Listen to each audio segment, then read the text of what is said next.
We're here in the yard of Eddie Cummins, Edenmore legend. We're going to interview him just to tell his story.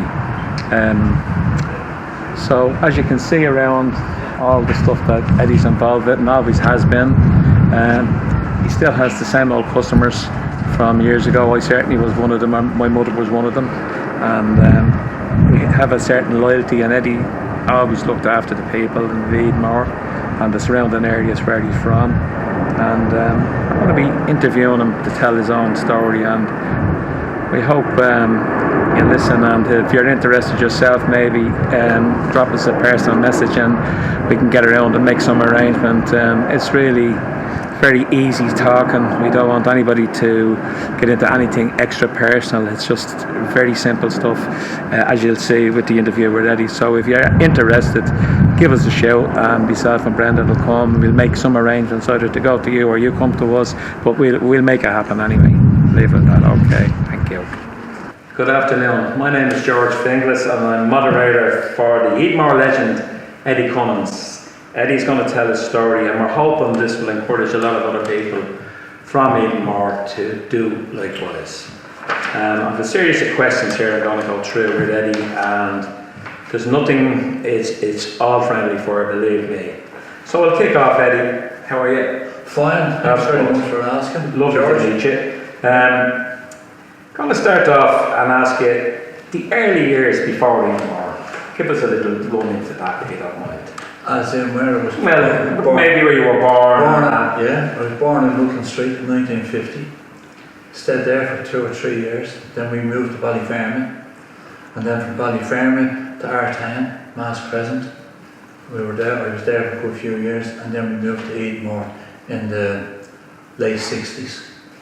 Well, that would be my next question. When did you move to Edenmore? So it would have been late 60s. The late 60s. Edenmore Crescent, 39 Edenmore Crescent. 39 Edenmore Crescent. Yeah. Now, that will lead into, who was your best mates? Seamus Harmy. Oh no. Eamon Murray. Yeah. Pat Murray. James Bassett.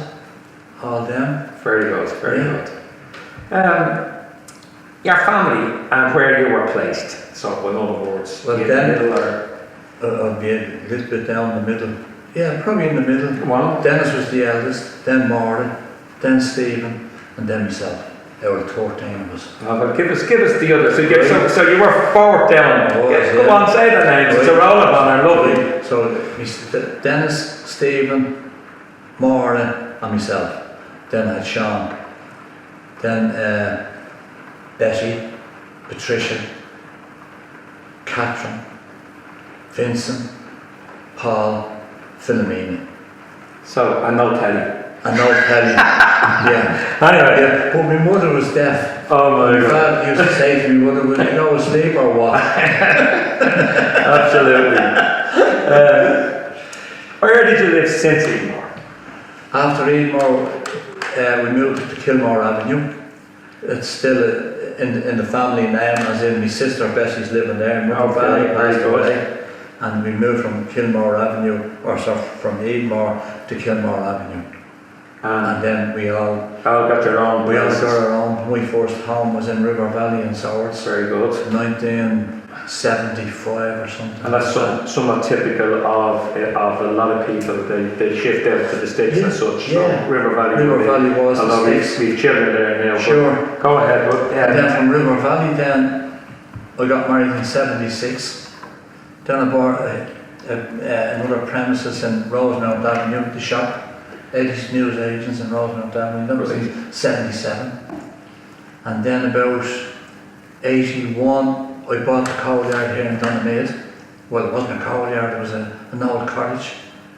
And that cost me £30,000 at the time. Then a few years after that, I bought another shop up in Rosemount beside us as well. And the rest is history. You're still here. This is your main hub. Yeah, this is it here. Yeah, we lived over the shop in Rosemount for 19 years. Very good. And with 3 boys there, Alan, Edward, and Lee. Right. So the next one is education. Education. Wasn't top of the class now. I was always at the back of the class. Oh, that's it. I was in 5th class in primary school for the last 3 years of schooling. I left school at 13 and a half years of age. And I'm not ashamed to say it. No. I wasn't able to read or write when I left school. And did you like school? No. There used to be people waiting outside for me to go to work with them. I started selling coal at the age of 12 years of age in Corporation Street for a fella called Mr. Moore. Lived up in Coolwood Village, and Crow was on the other gate. And would you have a comment on the education system? Because I think you similar age, you're a couple of years older than me, but the point is that the demographics of where we came and where we came from, our roots, like say, council houses or corporate houses, as we say. But the point I'm getting at is, I was beaten for being left-handed. So what was some of the things that I don't want to, certainly don't want to be religion basher or education basher, but if we're getting an opportunity to go back into those days, I'd like to hear from the person your feeling of it, because it seems to me a lot of people that I talk to about those days, they have trouble when it comes to the school, and where it's the absolute opposite now. People like school. Sure. Well, you see, everything's changed. The reason why it's changed because there's more information out there to be educated. If you're anyway slow at all, and I mean that respectfully, that if you're slow at picking up things, which I was, you were left at the back of the class. Yeah, and nowadays they teach to your strengths as opposed to your weaknesses. In other words, you should know your Irish as opposed to, well, this fella is good at it, and we concentrate more on. I think there's a better approach nowadays. This is a good old chestnut. Your employment, in other words, your first job, and more importantly, your first wage. Everybody sort of remembers that. I know I do.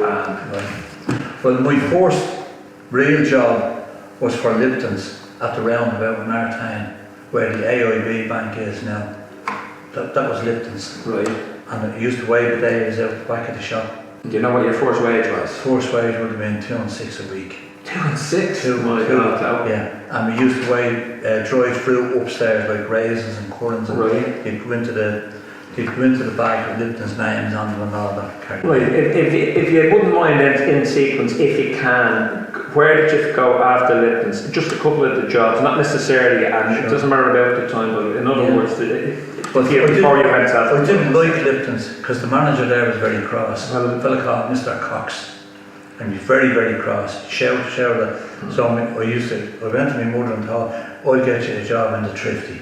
Right. In Harmonstown, which was called Harmonstown Avenue, which is now Rosemount Avenue. Right. And Mr. McHugh, which ended up being my father-in-law, which is Peter McHugh, he gave me my first job in there, weighing the dailies and packing the shelves in the old Thrifty, which is now Centric. So do I take it that you went from that supermarket to working on your own?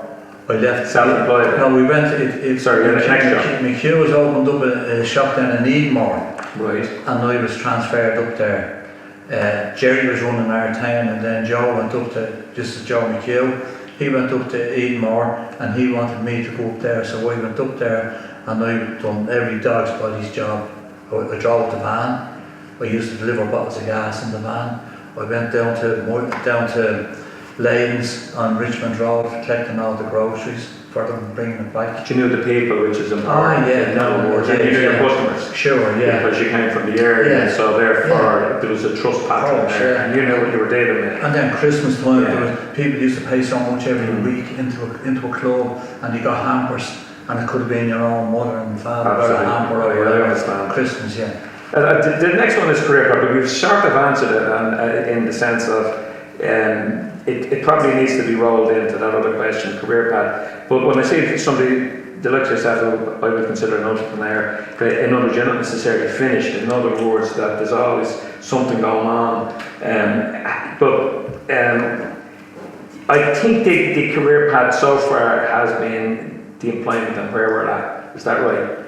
In other words, do you intend to go and open more business or? Well, I'm at a stage now. I've actually retired from the coal business. You're winding down. Three and a half to 4 months ago. And my son Alan has taken over the business. Very good. It's no longer my business anymore, but I have other interests in other areas. Okay. So, The next one is, who would be your influences? influences as in... Well, who influenced you in life? Who gave you that person that I mentioned there, Joe McHugh, I Absolutely. learned an awful lot from that man. That man was very, very clever, and that's how he was a very successful businessman. And he built an empire that just goes on and on and on. And his brother Jerry McHugh and Danny McHugh, they were all involved. But I learned an awful lot from Joe McHugh. That's lovely He to was very, hear. very sensible. That's lovely to hear. Your hobbies? My hobbies is what you see around here, martial arts. And I did, if you want to go back to where we education, I never thought for 1 minute that I was ever capable of getting involved in any sport, because you were always put down on the ground, because I was sort of shy at that stage, because somebody say to Eddie, what do you think of that there, and what do you think of this? You know, I couldn't read it.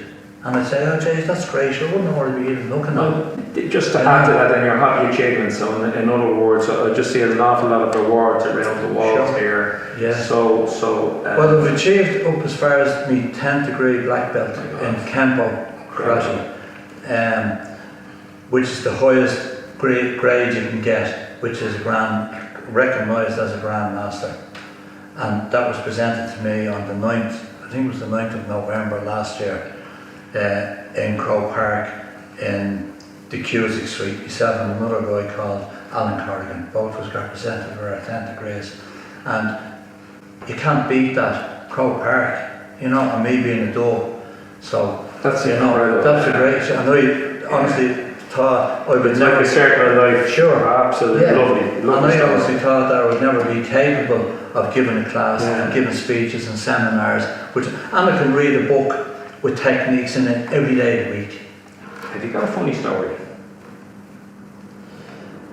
Well, yeah, look at, you see the surroundings here, and we had a bit of a charity gig here one night, collected money for the homeless. Christy Burke was very much involved with that, and we invited him here, and we presented him with an honorary black belt, and we gave him a blazer because we got his measurements and all.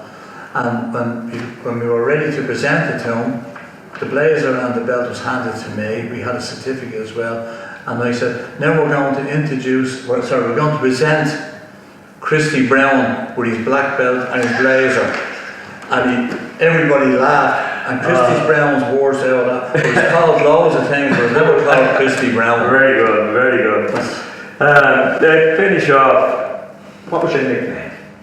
Come on. Absolutely. Well, it would have to be something like that. Yeah. And then this is just a personal one I thought I'd ask. Was the first million of that, second million the hardest? The fourth million was the easiest. Absolutely. Thanks very much. There you go. Thank you. All right.